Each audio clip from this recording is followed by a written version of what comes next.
Detective work is hard enough without having to question your own grip on reality. One minute you're hunting a missing person across a remote island, the next you're dodging phantom migraines, sinister doctors, and hallucinations that hit harder than an escaped mental patient. This US Marshal just wanted to crack the case and catch the guy responsible for his wife's death. But the deeper that he digs, the more the island seems to mess with his head. Now he's chasing ghost stories, ignoring key evidence, and looking for clues in all the wrong places. Light up a cigarette and prepare for a descent into madness as we break down the mistakes made, what you should do, and how to beat the insane asylum in Shutter Island. U.S. Marshal Teddy Daniels is battling seasickness in the washroom of a small seafaring vessel. As the ship crosses the choppy waters, he collects himself and heads onto the main deck to meet his new partner, Chuck All. He spots his counterpart near the ship's bow, and the two men get acquainted with some basic small talk, like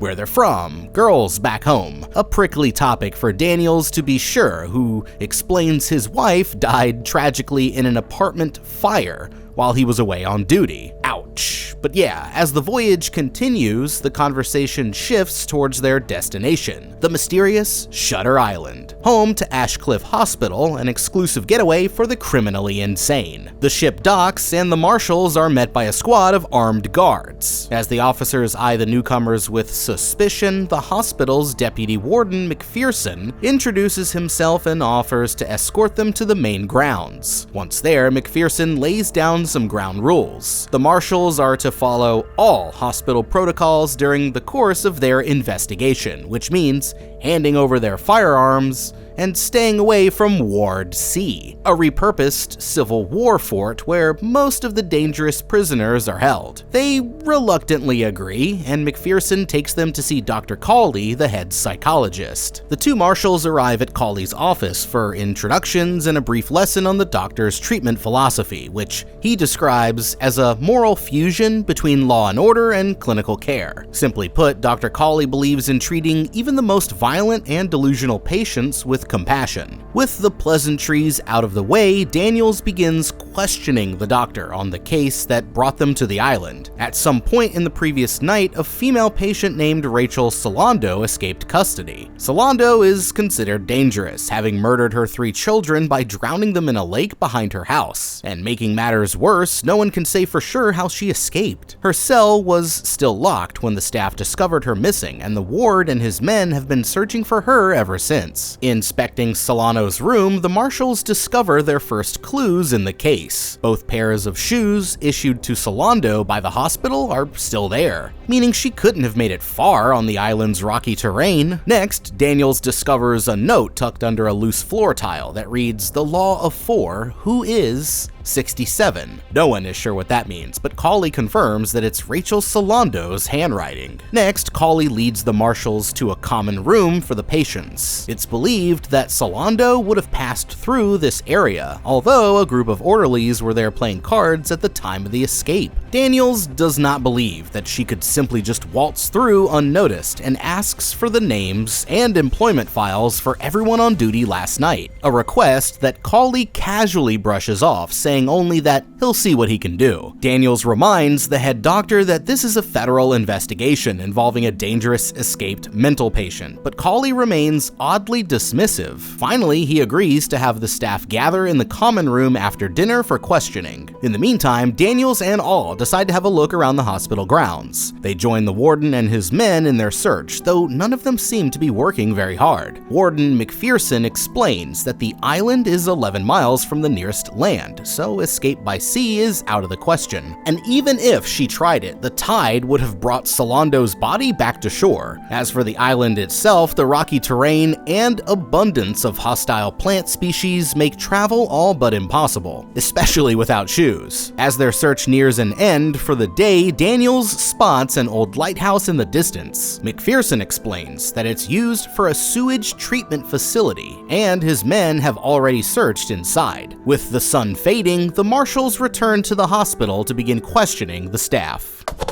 Okay, from the minute the marshals step off of the boat, something definitely seems off about all of this. For starters, there's a not-so-warm welcome that they receive from their fellow law enforcement officers. Now, all told, there are at least a half dozen guys gathered on the dock to meet them, and most of them are packing heat. Not exactly the red carpet treatment for two duty-appointed federal agents. But hey, there is an escaped mental patient on the loose after all. Although we later learn that the escapee is a single unarmed woman who's running around without so much as shoes on her feet. So again, is all the firepower really necessary? Next, there's the facility itself. On the way into the mainland, their vehicle passes through two highly fortified security perimeters. There's an inner wall and an outer wall equipped with electrified razor wire. Supposing Rachel Solando could somehow escape from her locked cell and sneak past the orderlies on duty, there's simply no way she could overcome such robust security measures. If she's really on the loose, she couldn't have gotten that far. Rather than beating through the bushes and scouring the rocky shores, the staff should search all areas inside the perimeter for potential hiding places. Of course, that still doesn't account for the locked cell, and even if Solando managed to get her hands on a key, it seems unlikely that she'd lock the door behind her on the way out. Instead of an escape, it seems more likely that someone with a key could have abducted this patient, or at least helped her exit her cell. With this in mind, it makes sense that the investigation should begin with interrogations of any employees who were on duty during the disappearance, with access to keys in the vicinity of the missing woman's room.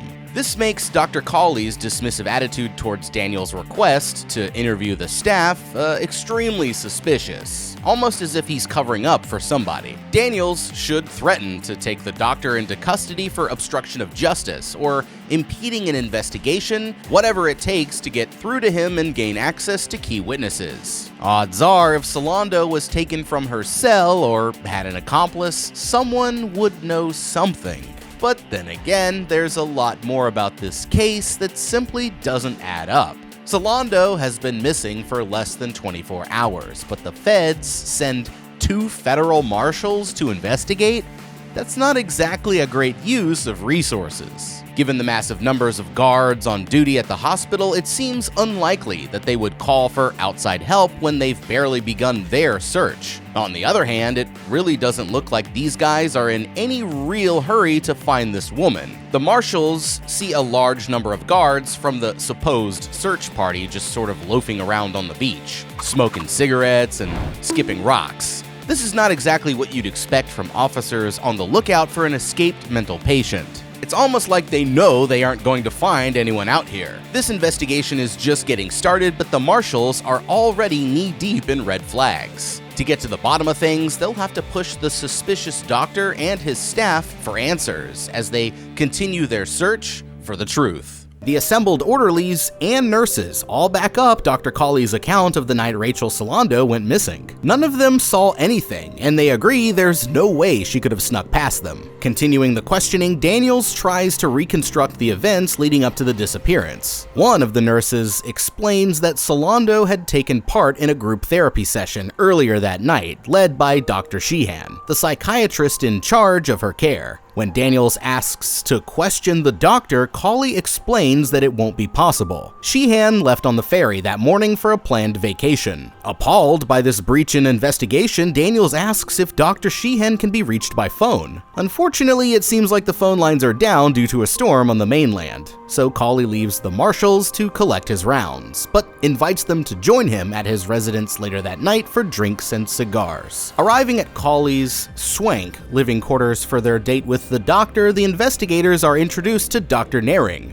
another senior member of the island's staff. A German national, Nehring engages the marshals in an intellectual debate on what he perceives as their violent nature. The line of questioning triggers Daniel's graphic memories from his time serving in World War II. Having had enough of the doctor's games, he again requests to see the files on Dr. Sheehan, which is Rachel Solando's primary psychiatrist who conveniently left for vacation just before her escape. But when Nehring refuses to comply, Daniels' temper reaches its boiling point. As far as he's concerned, this investigation is over. If they can't get the information they need, the marshals will simply hand off the case and return to the mainland in the morning. Deputy Warden McPherson takes them to the orderlies' quarters to bed down for the night. In their bunks, Daniels and all regroup and discuss their next move. Daniels is convinced there's more to the story than Cawley and the others are letting on. I mean, there's simply no way Solando could have escaped on her own. Someone had to have helped her. Maybe given some time to sleep on it, the doctor will have a different story to tell in the morning. In the meantime, Daniel's dreams are haunted by visions of his dead wife, who urges him to continue the investigation. If these subconscious visions are correct, Rachel Solando is still there somewhere on the island. And so is someone else, someone named Andrew Latis.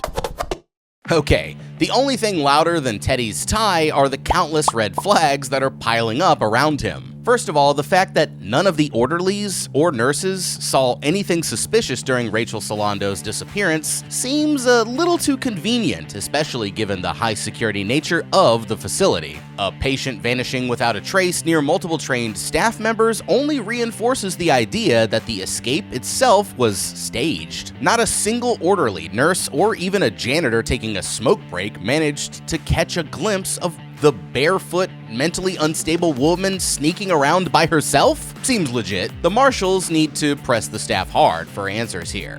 I mean, who had the keys to Solando's cell, and who might have had a motive for wanting to get rid of her? Maybe the threat of hard time in the federal pen will be enough to get somebody talking. Then there's Dr. Sheehan, Rachel's primary psychiatrist, who conveniently hopped on the ferry the morning after she vanished. Sure, because nothing says responsible doctor like skipping town the minute your dangerous mental patient pulls a Houdini. If Solando's escape is serious enough to warrant an immediate response from the U.S. Marshals Service, a full lockdown of the island seems like a no-brainer. Unless, of course, Sheehan was running from something. So this woman goes missing, and the one person with the most intimate access to her is the only other person on the island who's unaccounted for? Sounds like an open and shut case. Daniels should start asking the tough questions about Dr. Sheehan. Was there anything strange or inappropriate going on between him and Rachel Solando? Until a better theory presents itself, Sheehan is clearly the prime suspect. Of course, it's kind of hard to follow up on leads when the phone lines to the mainland are down, another unfortunate snag in the investigation that seems a little too convenient. You know, the phone lines are down sounds like something you might say if you were covering for a subordinate, one who you also just let waltz out of an active crime scene for a poorly timed holiday. I think enough is enough. They might have taken their guns, but surely the marshals still have cuffs on them. Between his unwillingness to assist in the investigation and his fishy behavior surrounding Dr. Sheehan, it's time to take Dr. Cawley into custody pending further investigation. Lock him in one of the cells for the night and drag him back out to the mainland on the morning ferry for questioning. Who knows, maybe he'll prove more helpful when removed from a setting where he holds all the power. Now, as for problematic doctors, this island is just crawling with them. Rounding out the bunch is Nehring, the German psychiatrist who seems a little too interested in Teddy's personal baggage. The doctor's probing questions about violence and trauma seem eerily personal, almost as if he knows more about Daniels than he should. Is this normal after-dinner conversation around here, or is something more sinister afoot? I don't know, but only time will tell. Daniels awakes in a puddle thanks to a leak in the ceiling above his bunk. Outside, the storm rages on, which means travel by ferry is out of the question. Seeing as they're stuck on the island, Daniels picks up the investigation by demanding to see the other patients from Rachel Solando's therapy group. Cawley finally agrees, and the questioning begins. At first, it seems like the disturbed patients from Solando's group don't have much useful information to offer. That is, until they start in on Mrs. Kearns, a middle-aged woman who was committed for killing her husband with an axe. Kearns confirms Cawley's statements about Rachel Solando and Dr. Sheehan, but grows more evasive as Daniels pushes her for details about the doctor. For one last question, Daniels asks Mrs. Kearns if she knows anything about a patient named Andrew Latis. Visibly upset, she denies having heard of him before quickly leaving the interview. With the interrogations finished, All has some questions of his own for his partner, Who is Andrew Laeddis, and why did Daniels ask each of the patients about him? Daniels reluctantly explains that Laeddis was the maintenance man at his old apartment building. He was also a known arsonist who he claims was responsible for the fire that killed his wife. Though he was never convicted of the crime, Laeddis was later arrested for burning down a schoolhouse and was brought to the hospital on Shutter Island to serve out his sentence. Daniels says that all records of Laeddis have vanished, so when the opportunity to investigate another case on the island arrived, he volunteered in hopes of discovering the truth about his wife's death and the disappearance of her alleged killer. As the marshals nose around the hospital cemetery for clues, the storm reaches new heights, and they're forced to take shelter in the mausoleum. Here, Daniels further explains what he's really up to. From his prior investigations, he's come to believe the hospital is merely a front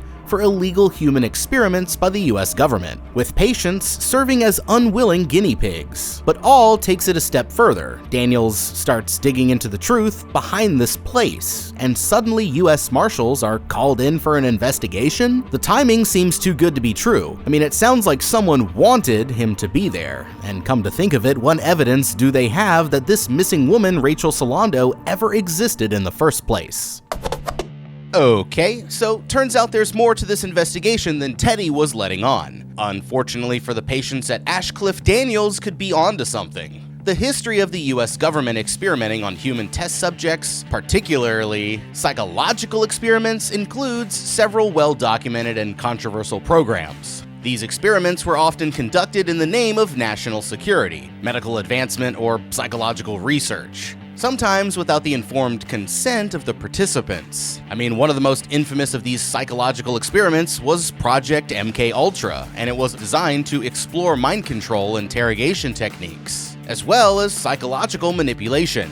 It's real, look it up. Beginning in 1953, the program involved administering drugs, hypnosis, sensory deprivation, and other extreme treatments on subjects, many of whom were unaware that they were being experimented on. This program went on for decades with the goal of developing techniques for espionage and counterintelligence during the Cold War. But much of its documentation was destroyed, leaving many details shrouded in mystery. Daniels' suspicion about the hospital and its staff bear striking similarities to the real-life MKUltra program, with unwitting patients being drugged and experimented on as some part of a nefarious government plot. Deputy Warden McPherson previously mentioned that Dr. Cawley has many connections with various federal agencies, which adds further suspicion to a possible connection between the hospital and the government. Some larger conspiracy at work would also explain why Ashcliff's staff is so evasive when it comes to the Solando case, refusing to provide files or direct answers that could aid in the investigation.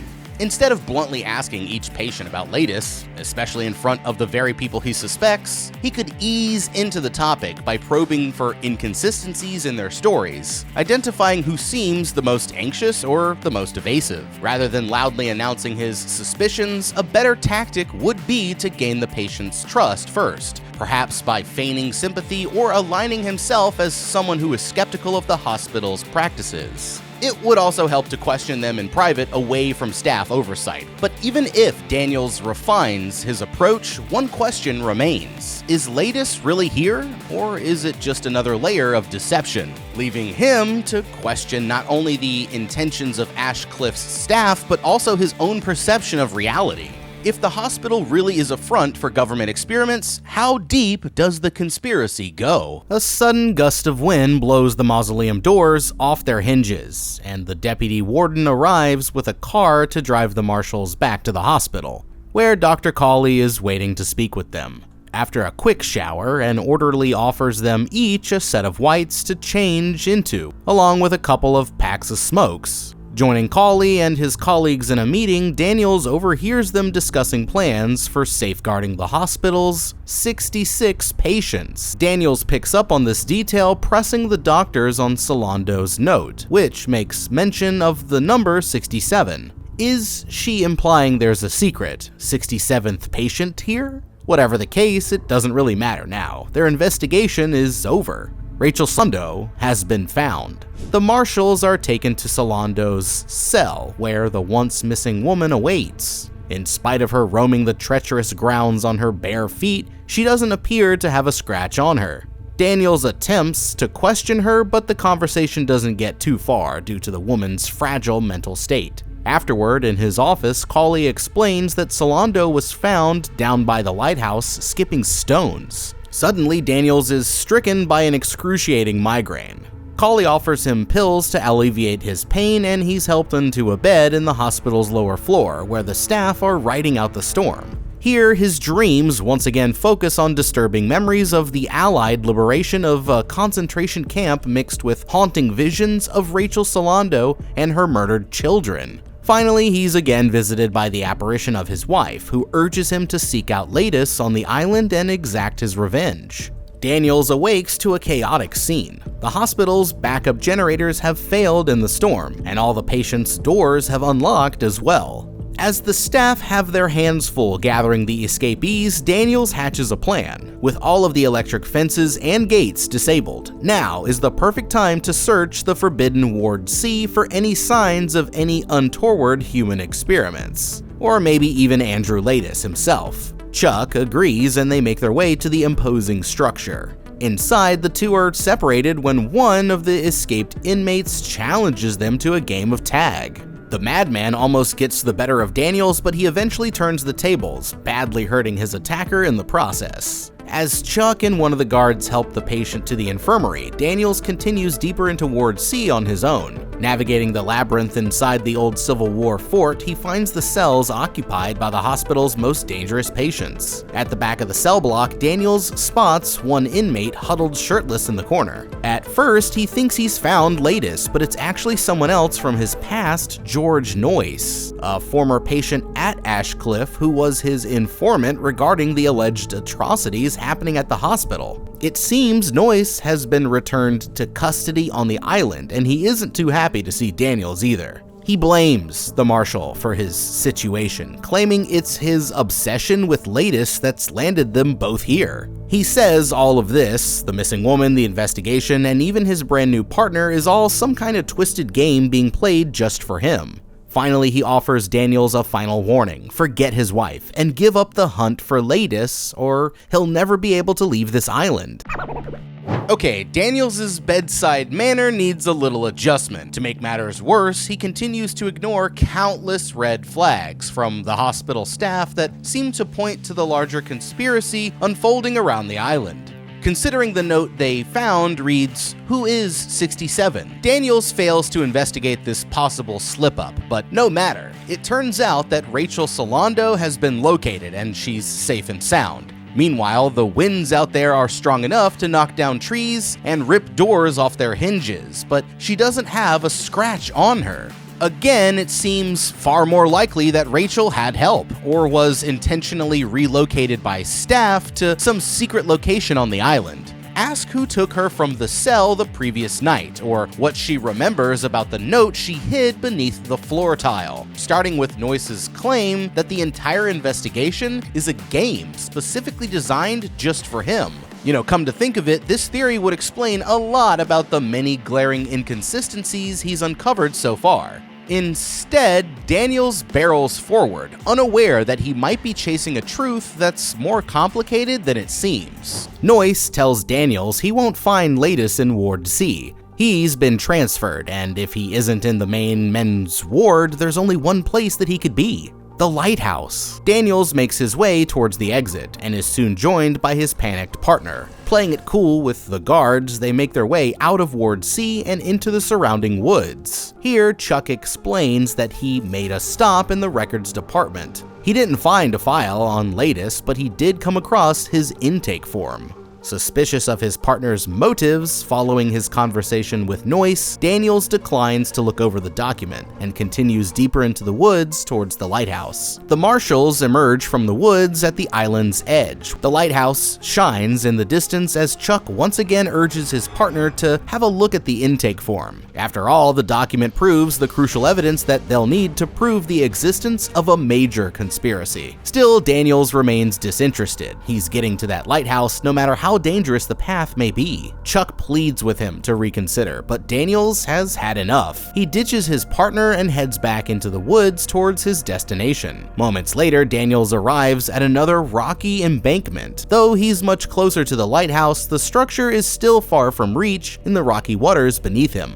Returning to where he left his partner, he spots a lit cigarette smoldering on a nearby rock. When he goes in for a closer look, he spies a body lying motionless in the tidewater below. It looks like Chuck has fallen. Daniels climbs down the treacherous rock face to reach his partner. On the way down, he manages to grab Ladis's intake form as it blows by in the breeze, stuffing it into his pocket before continuing his descent. When he reaches the bottom, Chuck's body is nowhere in sight. Instead, a horde of rats swarm over the jagged rocks. Above, Daniels spots light flickering in the mouth of a cliffside cave. Stepping over the mass of rodents, he climbs up the rock face to investigate. Inside the cave, Daniels finds a ragged-looking woman huddled over a fire. She recognizes him as the marshal she'd heard about, and he guesses her identity as well: Rachel Solando, or rather, the real Rachel Solando. Solando explains that she was once a doctor at the hospital before she was taken captive for asking too many questions. Apparently, she'd gotten a little too close to a government plan to create an army of brainwashed super soldiers through experimental brain surgeries, conducted secretly inside the lighthouse. As a result, the senior hospital staff had all records of her existence wiped clean, and fabricated a new identity for her as a mental patient. She warns Daniels that they'll do the same to him by pointing to some trauma from his past, like the death of his wife, to mark him insane and have him committed. Furthermore, she explains that his headaches, hallucinations, and bad dreams are a sign that they've already begun slipping him drugs. There's no one here he can trust. From the doctors and nurses to the wardens and orderlies, each member of the hospital staff is in on the conspiracy.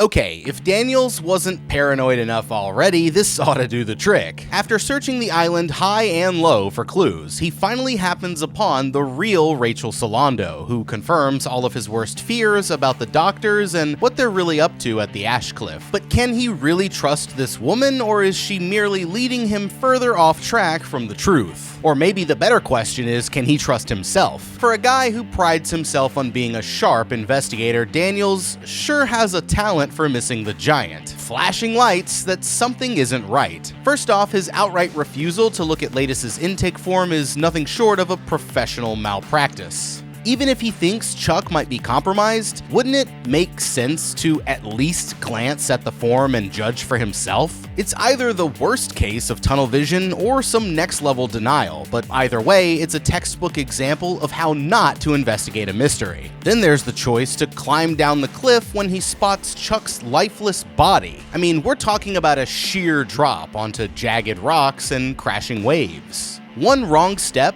and Daniels isn't solving any mysteries. He's just adding himself to the island's body count. And what's the actual plan here? Even if Chuck is somehow still alive, there's a good chance he's not in great shape. And Daniels has no medical supplies, no backup, and no way to get his partner back up the cliff. And let's not forget the bigger picture. He's on the run, supposedly unraveling a vast conspiracy. And now he's willingly isolating himself in the most precarious position possible. Like, suppose Chuck didn't actually fall but was pushed. If so, whoever is responsible might still be close by, watching and waiting to tie up any loose ends. Putting himself in this predicament by running off alone to investigate the lighthouse was a pretty amateur mistake, plain and simple. Up to this point, Chuck has been his own ally, the one person who's had his back through all the twists and turns of this investigation. Yet, instead of sticking together when things get really dicey, Daniels suddenly decides he's better off alone, because why not make yourself an easier target on an island crawling with people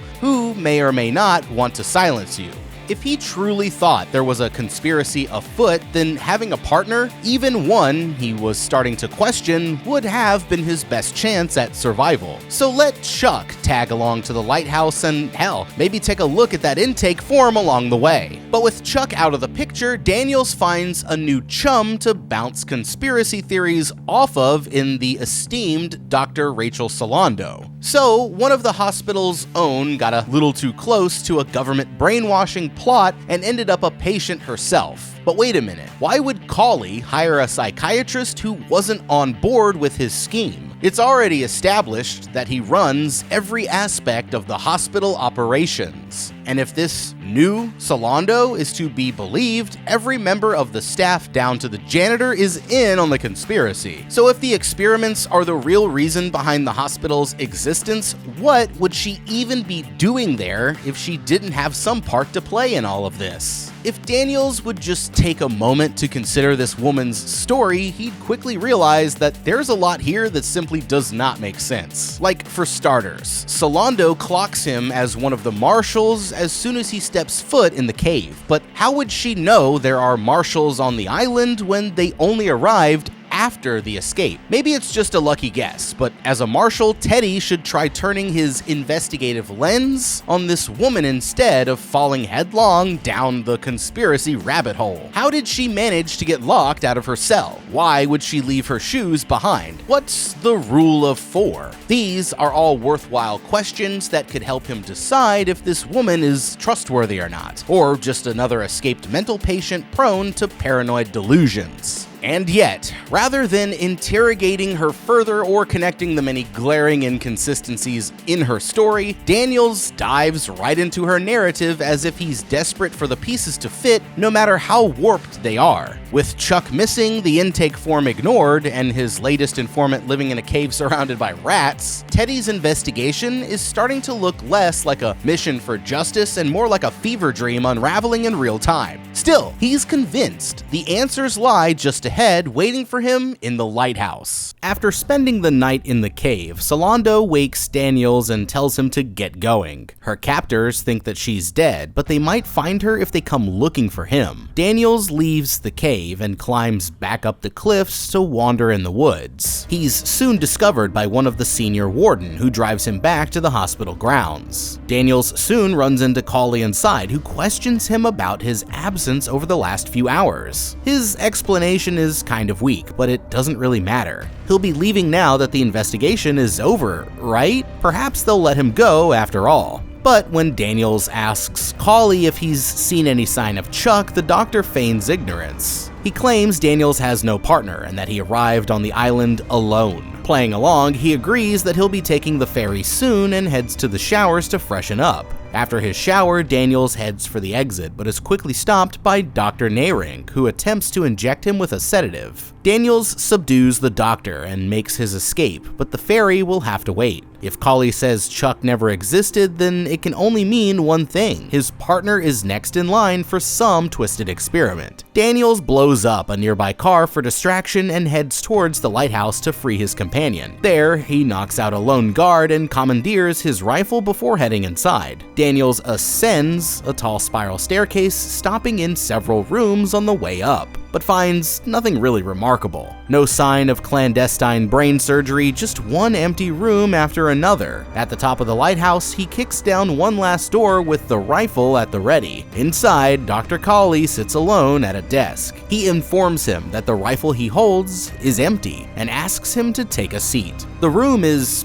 pristine. There's no laboratory, no secret medical experiments, no patients undergoing brain surgery. Instead, Cawley delivers the shocking truth. Teddy Daniels is actually Andrew Latis, a patient at Ashcliff and one of the most dangerous men on the island. Dr. Cawley explains that Andrew has been living in a delusional state, unable to accept the devastating reality of his past. Oh, he was a U.S. Marshal, but his life fell apart after his wife Dolores drowned their 3 children in a lake behind their house. When Andrew discovered what she had done, he was overcome with grief and killed her. Unable to face the truth, he created a new identity: Teddy Daniels, a U.S. Marshal investigating the case of an arsonist named Andrew Latis, who he blamed for his wife's death. Dr. Cawley explains that this entire investigation has been an elaborate role-playing experiment designed to shake Andrew out of his delusion. The doctors allowed him to live out about his fantasy, hoping that by reaching his own conclusions, he might finally come to terms with his past and heal. His partner, Chuck All, was never a real Marshall. He actually was Dr. Sheehan, his psychiatrist who was tasked with keeping an eye on him during the experiment. What's more, because of his violent nature and track record of attacking staff and his fellow patients, the hospital board insists that Andrew must be lobotomized if he can't be brought back to reality. Andrew initially resists, but as memories flood back, he begins to realize the horrible truth. He sees visions of his children, remembers the day that he found them dead, and recalls shooting his wife. Overwhelmed by the rush of emotions, he collapses in despair. When he wakes up, it seems like he's finally accepted who he really is once and for all. Okay, Teddy Daniels, or should I say Andrew Laeddis, where do I even start? The man rolls up to Shutter Island with the swagger of a hard-boiled detective and the subtlety of a live hand grenade. And from minute one, he's convinced there's a grand conspiracy afoot. Nazis, lobotomies, secret government mind control experiments, the works. And instead of taking steps to, verify any of it, he just barrels ahead like a noir protagonist hopped up on cigarettes and unresolved trauma. Unfortunately for him, his biggest enemy isn't a shadowy cabal of psychiatrists. It's his own refusal to read the metaphorical, and in some cases literal, signs. Daniels, Laeddis, whoever the f*** you are, you f***ed up. So first, let's talk about those clues that he missed, shall we? First off, the names. Rachel Solando, Edward Daniels. Rearranged, they're the same letters as his real name and the name of his dead wife. You'd think the pride of the U.S. Marshals Service would notice the world's most obvious anagram, but nope, Teddy's got bigger fish to fry, like chasing fictional arsonists and avoiding his feelings. Then there's his partner, Chuck, who conveniently shows up midway through a boat ride already in progress. Anyone else might raise an eyebrow when their sidekick can't handle his firearm and is constantly throwing out weird, sideways glances at every new twist in the case, as if he's more concerned with your emotional state than actual detective work. And speaking of detective work, Daniels' methods are a masterclass on what not to do. From waving off Laeddis' intake form like it's a flyer for a timeshare seminar to inventing a conspiracy that reads like a rejected X-Files episode, our boy did his best to ignore every piece of helpful information presented to him. So here's the thing, for all his wild goose chases, missed clues, and forehead-slapping decisions, it's hard to stay mad at Teddy, because when the veil finally lifts and he confronts the reality of who he is, you realize this wasn't a detective story after all. It was a man's desperate attempt to outrun the worst day of his life. The conspiracy, the case, the missing patient, they were all just elaborate distractions built to protect his psyche from a truth which was too painful to face. In the end, his greatest mistake wasn't a botched clue or a screwed up investigation, it was being human in the face of unimaginable loss. Well, that and murdering his wife after failing to seek help for her own declining mental state.